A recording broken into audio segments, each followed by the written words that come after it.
Howdy, and welcome to LeeReads, where I talk about the books I've been reading and enjoying lately. Short story time to explain what happened to me last month before I get into the books that I managed to read last month. Last month, the day after I recorded my TBR video, my husband was in a bad accident and had to go to the emergency room, and even though he hurt himself in a couple of different ways, he didn't require surgery, which is great, but my next little while was absorbed with worrying about him and nursing and taking care of him and all of that stuff. Then in the middle of the month, I hurt myself. I got an acute, really severe disc herniation in my lower back, and I had to go to the hospital and have surgery. So I had my first ambulance ride, my first admission to the hospital, my first major inpatient surgery, all in the time span of like 4 days earlier this month.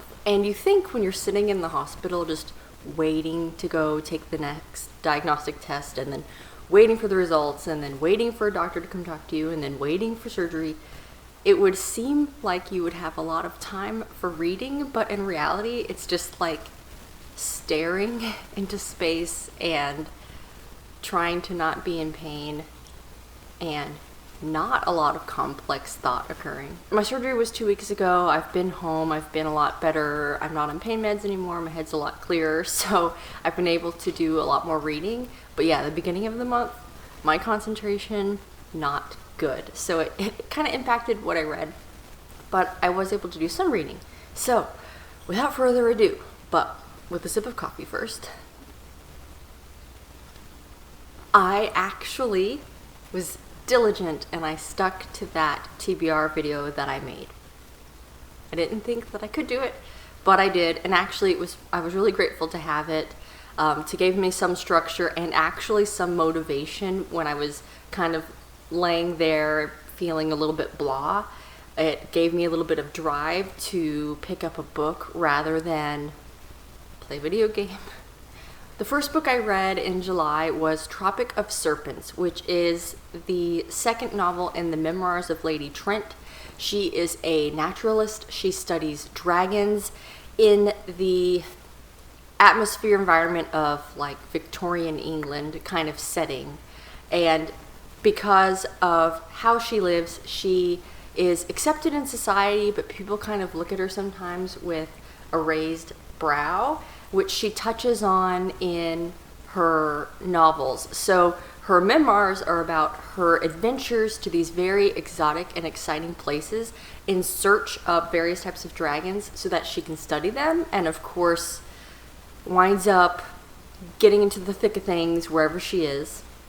But also she always has a little bit of side commentary about what people back home think about her, because the memoir is written, of course, from an older Lady Trent writing about the escapades of her youth. And so she brings that perspective to it and foreshadows a lot of things that may happen, which kind of helps keep you intrigued along the way. So these are just a fun series.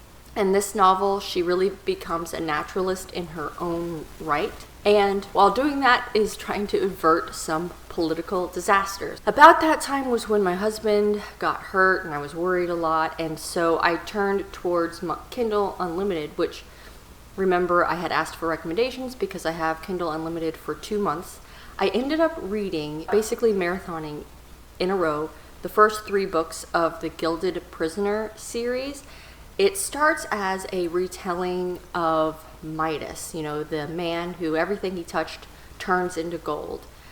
But the story, especially starting in the second novel, although Midas and turning things to gold remains a huge theme, the story becomes something else, and it follows the main perspective of someone who has basically been kept safe by Midas her entire life. And it's sort of her journey to find herself. The novels do touch on really kind of deep, dark, emotional things. The main character is definitely grappling with some baggage, but this is a fantasy romance, and actually the romance, it's pretty light in the first novel because the stage is being set, and that romance sort of enemies to lovers romance really starts in the second book. I've enjoyed the first three. They read really quickly, even though they're kind of long. If you like fantasy romance, this has some really meaty characters in it, but also a lot of steamy scenes further in. Then I managed to finish Assassin's Apprentice while I was in the hospital, and just right after that. This is book 1 of the Farseers trilogy by Robin Hobb, and it's book 1 of her universe novels. And I'm determined to read all of these novels in order, even though I've already started Ship of Magic, but I put a pause on that till I get there. I really liked Assassin's Apprentice. One thing I've always heard about this trilogy is that it's sad. Robin Hobb doesn't pull her punches. She really kind of torments her characters. And I didn't quite know if I was going to be in the right frame of mind for that while I was dealing with all these other things. But once the plot really got going in this novel, and especially at the end, I really couldn't put it down. It didn't go how I thought it was going to go. There were twists and turns and just people being clever and devious, and this is another one that really set the stage for events in the next novel, which is Assassin's Quest, I think. Or no, it's Royal Assassin. And hopefully I'll be able to get to that one this month. But yes, really enjoying Robin Hobb so far. Fitz is quite a character. He is definitely naive about a lot of things, but then he's so good at other things. The ability that he has with being able to bond and communicate with animals is balanced by this ability to be able to speak and communicate with other humans across vast distances. So I'm really interested to find out how those kind of two different magic systems may be more interconnected, and to learn more about them throughout the series. But of course, there are trigger warnings for animal death, unfortunately. Parts of the novel could be quite heavy, but I think that the payoff will be worth it, and I'm definitely going to continue. After that, I did pick up Armor by John Steakley and read a good chunk of that one, but I didn't finish it, and I'm reading it kind of in segments just because it's another one that deals a lot with death and dying. I mean, he's on an alien planet there, and this army is in very dire straits. They're being surrounded and swarmed by the enemy.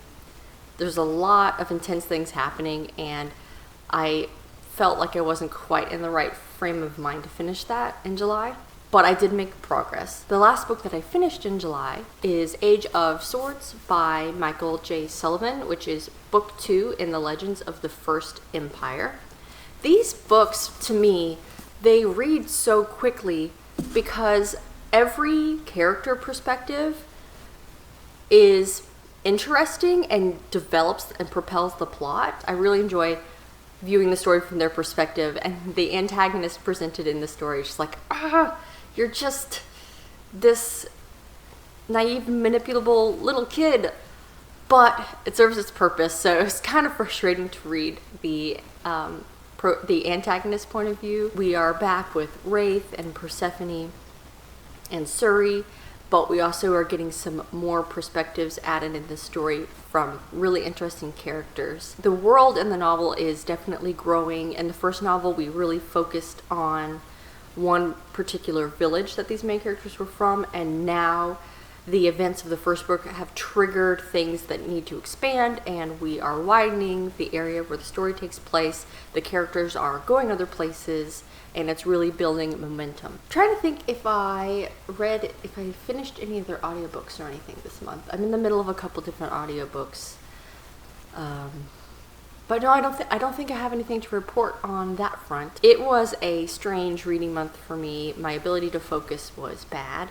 However, I'm home, more clear-headed. I'm still recovering, and the doctors don't want me to go back to work for a couple of more weeks.